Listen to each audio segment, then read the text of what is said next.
What's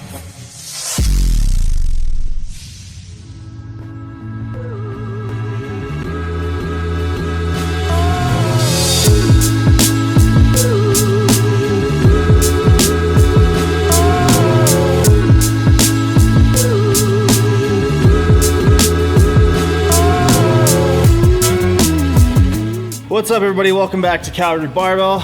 First things first, I want to give a huge thank you to everybody who's purchased something from our online store. If you didn't know the shop was live, we got a whole bunch of new merch, new swag coming out. Dylan's gonna put a link at the bottom of the video right around here somewhere. So check that out if you haven't already. And if you have, thank you so much. So we are continuing the washout block of my training right now, post power surge. What's awesome about that is I've actually been hitting a bunch of PRs. I'm usually pretty terrible at feet up bench, and I've managed to hit PRs on my 8 rep day and my 5 rep day.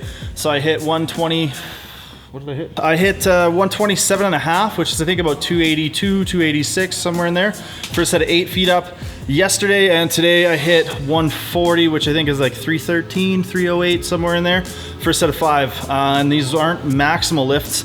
Normally I'm super crap at feet up bench. I use a lot of leg drive to get my arch.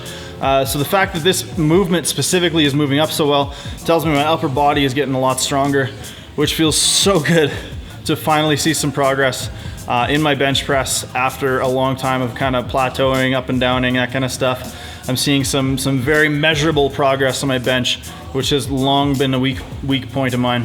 Today I also was a bit of a masochist, and I had to do 2 count pause deadlifts for 10, just like last week, but I went up a whole bunch and I pulled 500 for a set of 10 with 2 count pauses every rep.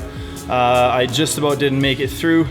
I had to kind of stop for a second and check myself right before I wrecked myself, and then continued with that, but it was good. It was good. I went through it and got through it and just about died afterwards. And I want to talk about one more thing because I'm really excited. Lately, this last couple weeks post power surge, I've actually been really enjoying my training again, which to me is huge because for a long time, and even on and off as things go on, I'm sure it'll happen again. But you get to the point where you're just kind of going through the motions in training. You're doing it because that's what you do. But when you get back to that feeling of really enjoying yourself in the gym, like just grooving on your music, having fun between your sets, enjoying lifting, enjoying pushing yourself.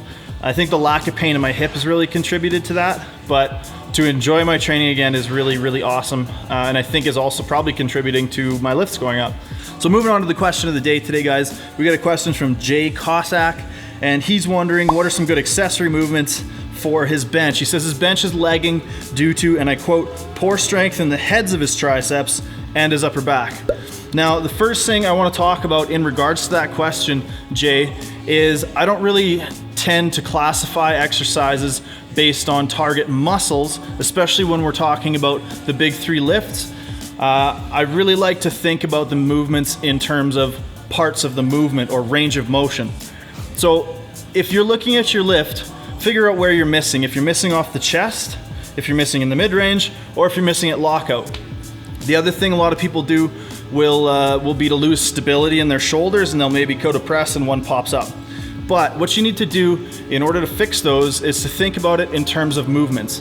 So choose a movement that targets the range of motion where you're missing or failing. When in doubt, choose a longer range of motion. So if you're missing off the chest, long pause benches, pin presses at chest level, feet up bench, because I find that actually kills a little bit of your arch and forces you almost into like a deficit bench type feeling. If you're missing in the mid-range, maybe some board presses. Long pause bench still works really good for that. Close grip bench if you're losing it at the sort of transition to the triceps at the top. And if you're missing at the top at lockout, you can try some overload bench, whether it's slingshot, get into a loose bench shirt, bench against chains or bands. Any of that kind of stuff is really going to help. So what I like to do, again, to reiterate, is think about it in terms of the movement, less about the muscles. So those are some things you can incorporate into your training and some ways you can think about looking at the way that you're missing lifts and why. So again, make sure you check out our new online store. We got some cool stuff on there.